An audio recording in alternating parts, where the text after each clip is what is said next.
देवउठनी एकादशी पर जिस घर में खाई जाती है ये दो चीजें, साल भर बरसता है धन, दौड़ी चली आती है माता लक्ष्मी। कार्तिक मास के शुक्ल पक्ष की एकादशी को देवउठनी एकादशी कहा जाता है। इसे प्रबोधनी या देव उत्थान एकादशी के नाम से भी जाना जाता है। इस दिन से सभी शुभ व मांगलिक कार्य शुरू हो जाते हैं। शास्त्रों के अनुसार देवउठनी एकादशी के दिन ही जगत के पालनहार भगवान श्री विष्णु 4 महीने बाद योग निद्रा से जागते हैं और पुनः सृष्टि का कार्यभार संभालते हैं। इस दिन भगवान शालिग्राम और माता तुलसी का विवाह भी किया जाता है। देवउठनी एकादशी का व्रत 12 नवंबर को रखा जाएगा। देवउठनी एकादशी व्रत पारण के शुभ मुहूर्त की शुरुआत 13 नवंबर को सुबह 6:42 से लेके 8:51 तक रहेगी। इस दौरान भक्तों को पारण करने के लिए कुल 1 घंटा और 1 मिनट का समय मिलेगा। इस दिन कई तरह के कार्य नहीं किए जाते हैं, तो अगर आप भी देवउठनी एकादशी का व्रत कर रहे हैं तो जान लेना चाहिए कि भगवान विष्णु को भोग में क्या लगाएं और व्रत के दिन क्या करें और क्या नहीं करें। साल की सबसे बड़ी एकादशी यानी देवउठनी एकादशी के दिन भगवान विष्णु को इन चीज़ों का भोग जरूर लगाना चाहिए। इन चीज़ों का भोग भगवान विष्णु को लगाने से भगवान विष्णु प्रसन्न होते हैं और अपने भक्तों पर कृपा बरसाते हैं। पंचामृत, भगवान विष्णु की पूजा पंचामृत के बिना अधूरी मानी जाती है, तो देवउठनी एकादशी के दिन भगवान विष्णु को पंचामृत अर्पित करना बिल्कुल भी नहीं भूलना चाहिए। पंचामृत दूध, दही, चीनी, घी और शहद को मिलाकर बनाया जाता है। आप चाहे तो पंचामृत में मेवे भी मिला सकते हैं। तुलसी के पत्ते, तुलसी के पत्ते भगवान विष्णु को बहुत ही प्रिय होते हैं। आप तुलसी के पत्तों को भगवान विष्णु के भोग में अवश्य शामिल करें।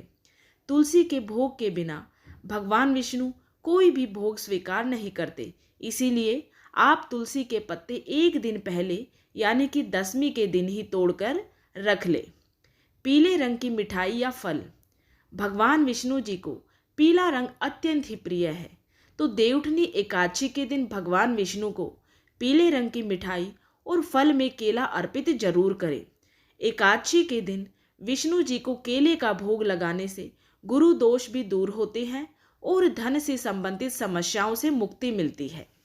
साबूदाना की खीर, देवउठनी एकादशी के दिन भगवान विष्णु को साबूदाना का खीर का भोग भी अर्पित करना चाहिए। साबूदाना की खीर चढ़ाने से जीवन में सकारात्मक ऊर्जा का संचार होता है और घर का भंडार धन धान्य से भरा रहता है। सेवई, देवउठनी एकादशी पर भगवान विष्णु को भोग में आप घर की बनी हुई सेवइयाँ भी अर्पित जरूर करें। इस बात का ध्यान रखें कि प्रसाद में हमेशा मीठी सेवइयाँ ही चढ़ाई जाती है। दूध और शहद, भगवान विष्णु को दूध और शहद भी अर्पित किया जाता है। ये भोग शुद्धता और शांति का प्रतीक माना जाता है।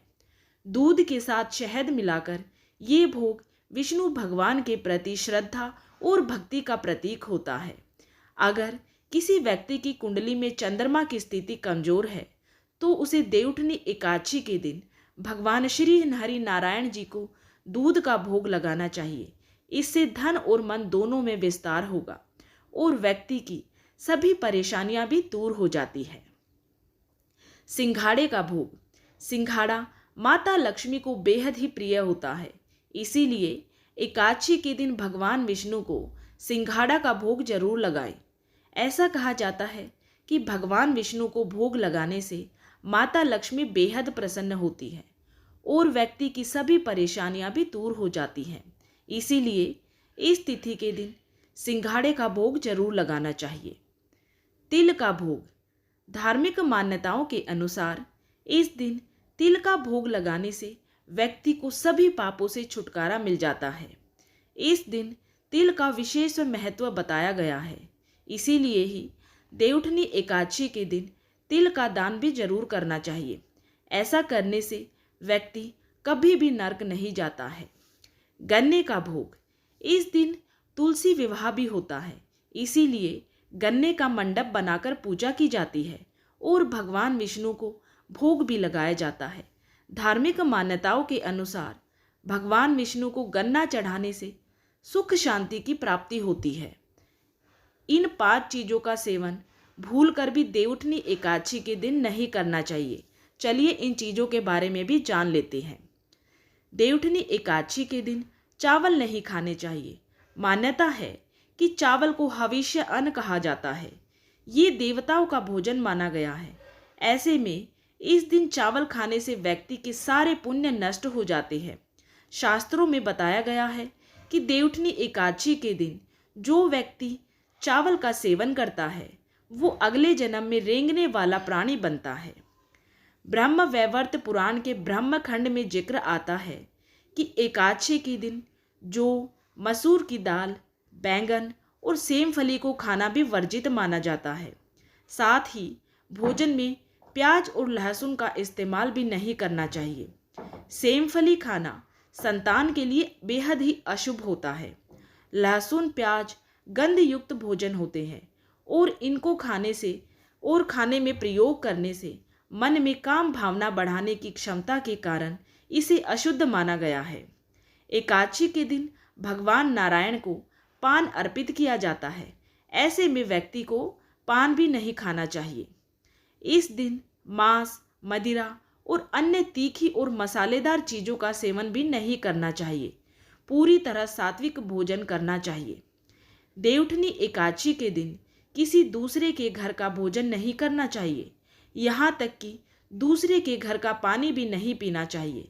किसी दूसरे व्यक्ति के घर का भोजन व पानी ग्रहण करने से किए गए पुण्य नष्ट हो जाते हैं। देवउठनी एकादशी के दिन शालिग्राम और माता तुलसी का विवाह होता है। इसीलिए इस दिन तुलसी के पत्तों को तोड़ने की और खाने की भी मनाही होती है। वैसे तो किसी भी एकादशी के दिन, जो कि साल में 24 एकादशियाँ होती हैं, उनमें से किसी भी एकादशी के दिन तुलसी के पत्ते और तुलसी दल तोड़ने की मनाही होती है। भगवान विष्णु का आशीर्वाद प्राप्त करने के लिए इस दिन पूर्ण श्रद्धा भावना के साथ ओम नमो भगवते वासुदेवाय मंत्र का जाप कम से कम 108 बार जरूर करना चाहिए। भगवान विष्णु का आशीर्वाद पाने के लिए उन्हें कमल का फूल भी अवश्य अर्पित करें। शास्त्रों में उल्लिखित है, एकादशी के व्रत का आरंभ 10वीं तिथि की शाम से ही हो जाता है। इसीलिए जो जातक एकादशी व्रत रखना चाह रहे हैं उन्हें व्रत से एक दिन पहले सिर धो लेना चाहिए और एकादशी के दिन अपने बाल धोने से बचना चाहिए। व्रती के लिए दिन में सोना मना है, खास करके जब वे उपवास कर रहे हो। उन्हें झूठ बोलने और अपमानजनक भाषा का प्रयोग करने से भी बचना चाहिए। आशा है कि आप सभी को ये वीडियो अच्छी लगी होगी। अगर आप सभी को ये वीडियो अच्छी लगी है तो वीडियो को लाइक करें और दूसरों को भी शेयर जरूर करें।